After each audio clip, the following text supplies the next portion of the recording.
नमस्कार विद्यार्थी मित्रांनो, आज आपण शाश्वत विकास ध्येय म्हणजे त्याला इंग्रजीमध्ये सस्टेनेबल डेव्हलपमेंट गोल्स SDG असं म्हणून संबोधलं जातं, त्या संदर्भात माहिती ह्या चॅनलच्या माध्यमातून आपण बघणार आहोत। तुम्ही चॅनलला सबस्क्राईब केलं नसेल तर आजच चॅनलला सबस्क्राईब करून घ्या, जेणेकरून आपण ज्या वेगवेगळ्या स्पर्धा परीक्षा आहेत त्या संदर्भात ह्या चॅनलच्या माध्यमातून हे तुमच्यापर्यंत माहिती पोहोचवत असतो। बघा, आता शाश्वत विकास ध्येय नेमकं काय आहे तर शाश्वत विकास ध्येय ही 17 आंतरराष्ट्रीय स्तरावरची ध्येय आहेत, जी संयुक्त राष्ट्रांनी म्हणजे आपण ज्याला युनायटेड नेशन्स असं म्हणतो त्यांनी निश्चित केली आहे। आणि ही जी आहेत शाश्वत विकास ध्येय ही आपल्याला 2030 पर्यंत पूर्ण करायची आहेत। आता बघा, ही ध्येय SDG नेमकी काय आहेत।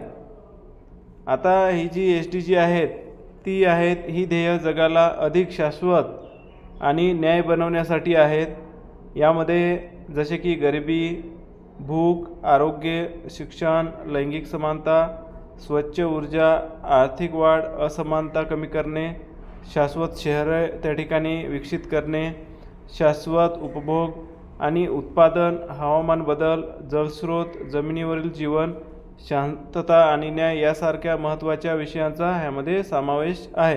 म्हणजे ह्या ज्या गोष्टी ह्या ठिकाणी आपण ज्या बघितल्या त्याचा विकास कसा करता येईल, कोणकोणत्या माध्यमातून करता येईल त्या संदर्भात ही ध्येय निश्चित केलेली आहेत। आणि त्याचे एक स्पेसिफिक म्हणजे 2030 हे वर्ष ठरलेले आहे, तोपर्यंत आपल्याला ते पूर्ण करायचे आहे। आता बघा, जी SDG आहेत, जी 17 शाश्वत विकास ध्येय आहे त्याची थोडक्यात आपण माहिती ह्या ठिकाणी बघणार आहोत। त्यामध्ये पहिलं आहे गरिबी नाही, नो पॉवर्टी, म्हणजे जी सर्व प्रकारची गरिबी आहे ही आपल्याला ह्या ध्येयाच्या माध्यमातून ही नष्ट करायची आहे, त्या ठिकाणी संपवायची आहे। आणि ही संपवल्यानंतर त्यामध्ये नवीन भर कसा टाकता येईल विकास करण्याच्या दृष्टिकोनातून ते आपल्याला ह्या SDG मध्ये दिलेलं आहे। त्यानंतर शून्य भूक 2 नंबरचं आहे, झिरो हंगर। आता झिरो हंगरमध्ये भूक संपवणे, अन्न सुरक्षा सुनिश्चित करणे। त्या ठिकाणी असे बरेच आहेत देशामधले बालकं की त्यामध्ये त्यांना अजून अन्न हे योग्य प्रमाणात त्या ठिकाणी उपलब्ध होत नाही, तर त्या ठिकाणी त्यांना अन्न त्या ठिकाणी उपलब्ध करून देणे म्हणजे काय, भूक संपवणे। आणि त्या ठिकाणी ज्या अन्नाच्या माध्यमातून वेगवेगळ्या ज्या बाधा निर्माण होतात त्या बाधा कशा नष्ट करता येतील, त्यासाठी वेगवेगळे कायदे कसे डेव्हलप करता येतील हे आपल्याला अन्न सुरक्षा सुनिश्चित त्या ठिकाणी आपल्याला करायचं आहे। हे ध्येय आपल्याला शून्य भूक, झिरो हंगरच्या माध्यमातून हे पूर्ण करायचे आहे। म्हणजे जे ध्येय दिलेले आहे 17 पैकी त्या ध्येयाच्या माध्यमातून कोणते उद्दिष्ट साध्य करायचं हे आपल्याला SDGच्या माध्यमातून लक्षात येते। 3 नंबरचं आहे चांगले आरोग्य आणि कल्याण। तर बघा विद्यार्थी मित्रांनो, जर चांगले आरोग्य असलं तर त्या ठिकाणी विद्यार्थ्यांना जे कार्य आहेत, कर्तव्य आहे ते पार पाडण्यासाठी त्या ठिकाणी मदत मिळणार आहे। Good health and well being म्हणजे त्यामध्ये चांगले आरोग्य आणि कल्याण त्या ठिकाणी सुनिश्चित करणे। आरोग्याच्या ज्या वेगवेगळ्या समस्या निर्माण होतात त्या समस्या कशा कमी करता येतील, त्या आरोग्यामध्ये जे नवीन भर पडते विषाणूंची, त्या विषाणू कमी करण्यासाठी नवीन आपल्याला एखादी लस निर्माण करता येईल का, किंवा पूर्ण जे आरोग्य आहे हे आरोग्य कसं त्या ठिकाणी व्यवस्थित ठेवता येईल हे आपल्याला 3 नंबरच्या ध्येयामधून पूर्ण करायचे आहे। 4 नंबरचे ध्येय आहे दर्जेदार शिक्षण। तर बघा विद्यार्थी मित्रांनो, दर्जेदार शिक्षण हे देशाचं एक सर्वांगीण विकास घडवण्याच्या दृष्टिकोनातून महत्त्वाचं आहे, क्वालिटी एज्युकेशन।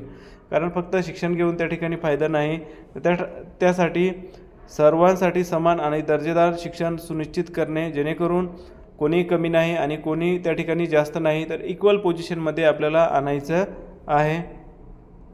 लैंगिक समानता, जेंडर इक्वेलिटी।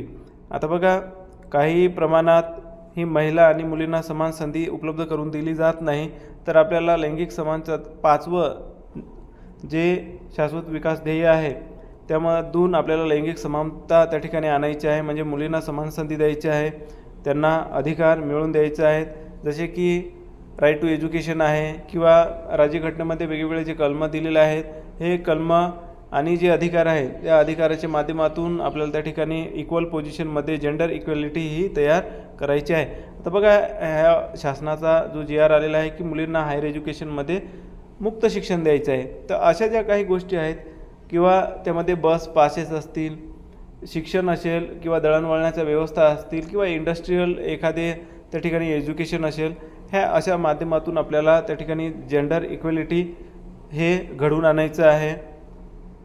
त्यानंतर 6 नंबरचं जे शाश्वत विकास ध्येय आहे, स्वच्छ पाणी आणि स्वच्छता, क्लीन वॉटर आणि सॅनिटेशन, तर त्याच्या माध्यमातून आपल्याला सर्वांसाठी स्वच्छ पाणी आणि स्वच्छतेची सोय त्या ठिकाणी उपलब्ध करून द्यायची आहे। आता बघा जर स्वच्छ पाणी असलं तर आपल्याला त्या ठिकाणी आरोग्याच्या समस्या निर्माण होणार नाही। जर आपल्या आजूबाजूला स्वच्छता असली तर त्या ठिकाणी दुर्गंधी निर्माण होणार नाही। मग त्यासाठी काय करावं लागेल, तर पहिल्यांदा आपल्याला स्वच्छता त्या ठिकाणी पाळावं लागेल। पाणी जे आहे, आता पृथ्वी तलावर 29% पाणी आणि 71% पाणी आणि 29% जमीन आहे। परंतु हे जे गोडं पाणी आहे ते गोडे पाणी कमी प्रमाणात उपलब्ध आहे।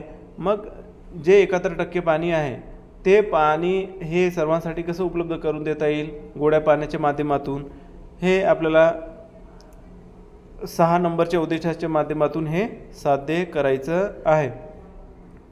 7 नंबरमध्ये परवडणारी आणि स्वच्छ ऊर्जा, अफोर्डेबल अँड क्लीन एनर्जी त्या ठिकाणी उपलब्ध करून द्यायची आहे। त्यामध्ये सर्वांना परवडणारी तसेच स्वच्छ आणि विश्वासार्ह ऊर्जा मिळवून द्यायची आहे। जसे की सोलर आहे, सोलरच्या माध्यमातून त्या ठिकाणी आपल्याला ऊर्जा उपलब्ध करून देता येईल। वॉटर आहे, वॉटरच्या माध्यमातून ऊर्जा उपलब्ध करून देता येईल। त्यानंतर पवन चक्कीच्या माध्यमातून ऊर्जा उपलब्ध करून देता येईल, जेणेकरून आपल्या पर्यावरणाला काही हानी पोहोचणार नाही। ह्या सगळ्या गोष्टीची काळजी करून आपल्याला ऊर्जा ही निर्माण किंवा त्या ठिकाणी परवडणारी आणि स्वच्छ ऊर्जा उपलब्ध करून हे द्यायची आहे। आता 8 नंबरचं जे उद्दिष्ट आहे, चांगले कार्यस्थिती आणि आर्थिक वाढ, डिसेंट वर्क आणि economic growth, importance of education. तर बघा सर्वांसाठी चांगले काम आणि आर्थिक वाढ त्या ठिकाणी सुनिश्चित करायची आहे। म्हणजे जो काम करण्यासाठी त्या ठिकाणी योग्य आहे, पात्र आहे, त्या सर्वांसाठी काम आणि आर्थिक वाढ। आता जर सर्वांसाठी काम उपलब्ध झाले तर त्या ठिकाणी ॲटोमॅटिक ही आर्थिक वाढ ही होणार आहे। मग आर्थिक वाढ होण्यासाठी सर्वांसाठी काम आणि कामाच्या माध्यमातून त्या ठिकाणी आर्थिक वाढ कशी करता येईल हे आपल्याला ह्या SDच्या माध्यमातून साध्य करायचं आहे। 9 नंबरचं जे उद्दिष्ट आहे, उद्योग, नवोन्मेष आणि पायाभूत सुविधा, इंडस्ट्री, इनोव्हेशन आणि इन्फ्रास्ट्रक्चर। इंडस्ट्री, इनोव्हेशन, आता बघा इनोव्हेशन आपण कसं घडवून आणता येईल, इनोव्हेशन म्हणजे नवीन काहीतरी निर्माण करणे। आता त्यामधून निर्माण करणे म्हणजे जी गोष्ट ह्या ठिकाणी उपलब्ध आहे परंतु उपलब्ध असताना त्याचा आपल्याला वापर योग्य पद्धतीने करता येत नाही, मग त्या गोष्टीचा नवीन इनोव्हेशनच्या माध्यमातून कशी निर्मिती करता येईल। जसे की उद्योग आहेत, नवोन्मेषण आहे आणि मजबूत पायाभूत सुविधा निर्माण करणे। आता सुरुवातीच्या काळामध्ये आपल्याला ही वीज उपलब्ध होत नव्हती, जी की ह्या ठिकाणी वेगवेगळे स्रोत उपलब्ध होते, जसे पाणी आहे, हवा आहे, सूर्यप्रकाश आहे। परंतु जशी टेक्नॉलॉजी बदलत गेली त्या टेक्नॉलॉजीच्या माध्यमातून नवीन नवीन इनोव्हेशन, नवीन नवीन आयडिया आल्या। मग सोलर आलं, पवनचक्की आले, बरोबर की नाही।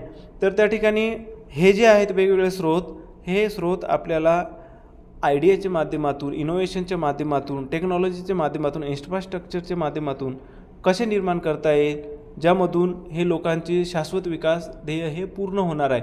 आणि जर एकदा का शाश्वत विकास ध्येय पूर्ण झाले का तो व्यक्ती हा एकदम त्या ठिकाणी स्थिर होणार आहे, म्हणजे त्याला पाहिजे तेव्हा हे काम उपलब्ध होणार आहे।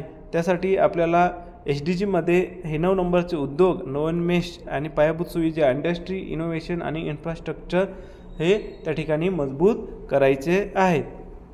10 नंबरमध्ये दिलेलं आहे बघा, असमानता कमी करणे, रिड्यूस इनइक्वेलिटी। इनइक्वेलिटी म्हणजे दोघं गोष्टीमध्ये फरक, मुलगा असेल, मुलगी असेल किंवा त्या ठिकाणी स्त्री असेल, पुरुष असेल, तर हे आपल्याला 10 नंबरच्या उद्दिष्टाच्या माध्यमातून हे कमी करायचं आहे। देशांतर्गत आणि आंतरराष्ट्रीय स्तरावरची विषमता कमी करणे, म्हणजे भारत देशामध्ये जी विषमता निर्माण झालेली आहे, मुलगा मुलगी, स्त्री पुरुष, तर ही विषमता आपल्याला देशामधली तर कमी करायची आहे, परंतु जागतिक स्तरावर त्यामधून काहीतरी नवीन संदेश द्यायचा आहे. जागतिक स्तरावरती विषमता ही त्या ठिकाणी आपल्याला कमी करायची आहे. म्हणजे मुलगा मुलगी स्त्री पुरुष हा त्या ठिकाणी भेदभाव निर्माण होणार नाही आणि भारत विकसनशील राष्ट्रामधून विकसित राष्ट्र निर्माण होण्यासाठी मदत होणार आहे. 11 नंबरचं जे ध्येय आहे शाश्वत शहरे आणि समुदाय, सस्टेनेबल सिटीज अँड कम्युनिटी, शाश्वत शहरे आणि समुदाय. तर बघा त्यामध्ये शहरे आणि मानवी वस्त्या सुरक्षित, टिकाऊ आणि अधिक चांगल्या बनवणे. आता बघा जे झोपडपट्टी आणि त्या झोपडपट्टीमध्ये जे वेगवेगळ्या समस्या निर्माण होतात, आरोग्याच्या समस्या निर्माण होतात, तर हे जे काही जे भाग आहेत त्या भागामध्ये त्या व्यक्तींना किंवा त्या कुटुंबाला नवीन काही त्या ठिकाणी करून देता येईल का, जे चांगल्या पद्धतीने बनवता येईल का, ज्यामधून वेगवेगळ्या ज्या वस्त्या आहेत ह्या सुरक्षित राहतील. म्हणजे जे समस्या आहेत जसे की आर्थिक समस्या आहे, कौटुंबिक समस्या आहेत, सामुदायिक समस्या आहे, ह्या समस्या त्या ठिकाणी उपलब्ध होणार नाही. त्यासाठी पहिले ज्या वस्त्या आहेत त्या वस्त्या आपल्याला सुरक्षित आणि चांगल्या मजबूत कराव्या लागतील, ज्यामधून हे आपलं उद्दिष्ट साध्य होणार आहे. 12 नंबरचं आहे जबाबदार उपभोग आणि उत्पादन, रिस्पॉन्सिबल कन्झम्पशन आणि प्रोडक्शन. आता बघा भारत जसं शतकामधून शतकं पुढे चाललं आहे तसं त्यामध्ये नवनवीन बदल हे होताना आपल्याला दिसत आहेत. भारत स्पेस स्टेशन तयार करतो आहे. स्पेसमध्ये त्या ठिकाणी जाण्यासाठी आता आपला भारत देश एकदम सक्षम झालेला आहे. म्हणजे या जबाबदारीने वस्तूचे उत्पादन आणि उपभोग घेण्यासाठी आपल्याला प्रथमतः जे वेगवेगळे तंत्रज्ञान आहे ह्या तंत्रज्ञानाच्या माध्यमातून ते विकसित कराव्या लागतील, तरच आपल्याला त्या ठिकाणी जबाबदारीने आणि चांगल्या पद्धतीने त्या वस्तूचा उपभोग किंवा त्या ठिकाणी वापर करता येईल. 13 नंबरचं जे शाश्वत विकास ध्येय आहे तर हवामान कृती, क्लायमेट ॲक्शन. बघा विद्यार्थी मित्रांनो, आपण सर्व बघतोय की हवामानाला तोंड देण्यासाठी उपाययोजना आपल्याला करणं गरजेचं आहे. आज जे ऋतूचं विभाजन झालेलं आहे हे ऋतूचं विभाजन 4-4 महिने त्या ठिकाणी न राहता 12 महिने हा पाऊस येतो. 12 महिन्यामध्ये वेगवेगळ्या ठिकाणी विजेच्या माध्यमातून हे बळी जात आहे. तर आपल्याला त्यामध्ये बदल कोणत्या पद्धतीने घडून आणता येतील हवामानामध्ये, आणि ते बदल घडून आणल्यानंतर त्या उपाययोजनेच्या माध्यमातून किंवा ज्या व्यक्तींचे आहे हे व्यक्तींचा जीव कसा वाचवता येईल, जो देश आहे त्या देशाच्या समस्या कशा सोडवता येईल, हे आपल्याला ह्या हवामानाच्या माध्यमातून किंवा हवामानाची जी कृती आहे त्या कृतीच्या माध्यमातून आपल्याला ते पूर्ण करायचे आहे. 14 नंबर पाण्याखालील जीवन, लाईफ बिलो वॉटर. आता बघा महासागर, समुद्र आणि सागरी संसाधनाचे संवर्धन आपल्याला हे करायचं आहे. आज आपण एक प्लॅस्टिक बाहेर फेकलं तर ते प्लॅस्टिक हळूहळू हे समुद्राला जाऊन पोहोचतं, परंतु समुद्रामध्ये जे वेगवेगळे जीवसृष्टी आहे हे जीवसृष्टी त्या ठिकाणी नष्ट होत चाललेली आहे. तर त्यासाठी आपल्याला लाईफ बिलो वॉटर, त्या लाईफ बिलो वॉटरमधली जी जीवसृष्टी आहे ही जीवसृष्टी आपल्याला चांगल्या पद्धतीने टिकवायची आहे, जेणेकरून जी जीवसृष्टी आहे त्या जीवसृष्टी जर टिकली तर त्या ठिकाणी जे नष्ट करण्याचं प्रमाण आहे किंवा जे एक साखळी दुसऱ्या गोष्टीवर अवलंबून आहे ही त्या ठिकाणी पूर्ण तशी चालत राहील. जर साखळी त्या ठिकाणी तुटली तर जे समुद्र आहे त्या समुद्रामध्ये वेगवेगळ्या लाटा येऊ शकतात. समुद्रातलं पाणी आहे हे त्या ठिकाणी स्थिर राहणार नाही. 15 नंबरचं जे आहे जमिनीवरील जीवन, लाईफ ऑन लँड. आता बघा समुद्राखालील आपण जीवन बघितलं की जे वेगवेगळे प्रदूषण होतात ते प्रदूषणाच्या माध्यमातून आपण त्या ठिकाणी मच्छीमारी होते, ते त्या ठिकाणी ते मासे ती गोष्ट सेवन करतात, त्या ठिकाणी खातात आणि ते प्रत्यक्ष अप्रत्यक्ष आपल्यापर्यंत येतात. हे आपण जमिनीखालील जीवनामध्ये बघितलं. आता 15 नंबरमध्ये जमिनीवरील जे जीवन आहे त्या जीवनामध्ये जमिनीवरील परिसंस्थेचं संरक्षण, पुनश्चीकरण आणि शाश्वत विकास सुनिश्चित करणे. जर आपण एक झाड लावलं तर त्या ठिकाणी आपल्याला CO2 म्हणजे ऑक्सिजन हे देणार आहे. त्यासाठी आपल्याला जो इंडस्ट्रीच्या माध्यमातून जो कार्बन डायऑक्साईड बाहेर पडतो किंवा ज्या वेगवेगळ्या दळणवळणाच्या सुविधा आहे त्या दळणवळणाच्या सुविधेमध्ये जो कार्बन डायऑक्साईड बाहेर पडतो तो आपल्याला एक झाड लावून त्या झाडाच्या माध्यमातून पूर्ण जगभरामध्ये हे प्रमाण आपल्याला कमी करायचं आहे. कशाच्या माध्यमातून? SDG शाश्वत विकास ध्येय. आणि हे कधीपर्यंत साध्य करायचं आहे?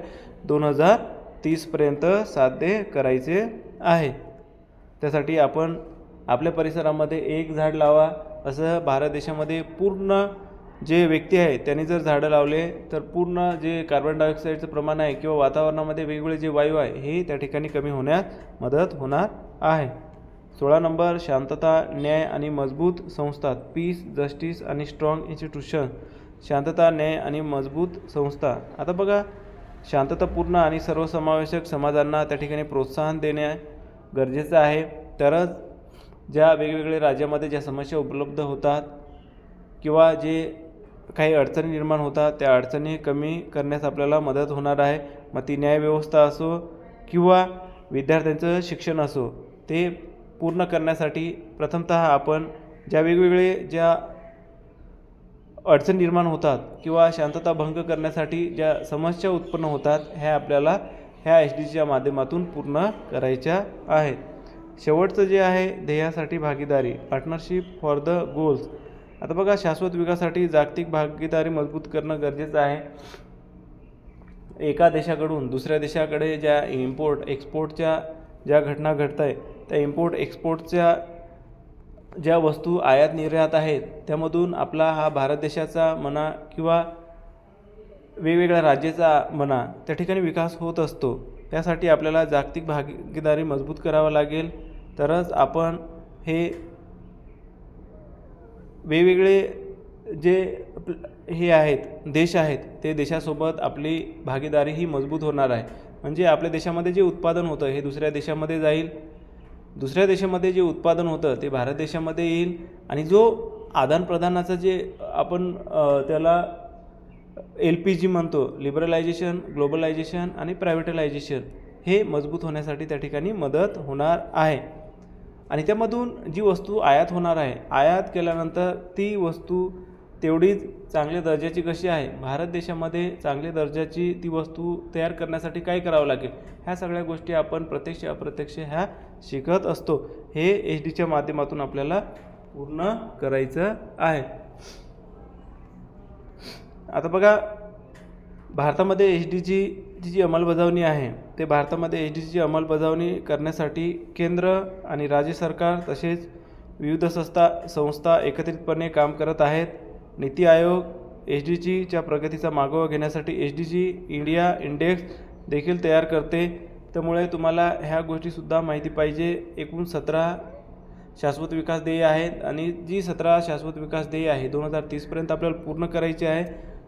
ती जी शाश्वत विकास ध्येय आहे त्याची अंमलबजावणी कोण करतं, राज्य सरकार करतं, केंद्र सरकार करतं, कोणाच्या माध्यमातून तयार करतं, तर ही सुद्धा आपल्याला माहिती असणं गरजेचं आहे.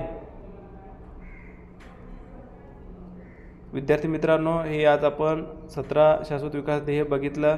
तुम्ही चॅनल सबस्क्राईब करा, शेअर करा आपल्या मित्रापर्यंत, जेणेकरून जे पुढे आहेत आपण वेगवेगळ्या प्रश्नपत्रिका आहेत पोलीस भरतीचे म्हणा आपण त्या चर्चा करणार आहोत. परंतु तुमचा प्रतिसाद पण त्या ठिकाणी येणं गरजेचं आहे, जेणेकरून आम्ही जे PPT तयार करतो त्या PPTचा त्या ठिकाणी फायदा होणार आहे किंवा आम्हाला बळ मिळणार आहे. तुम्ही चॅनलला सबस्क्राईब करा, लाईक करा आणि त्या ठिकाणी शेअर करा. धन्यवाद.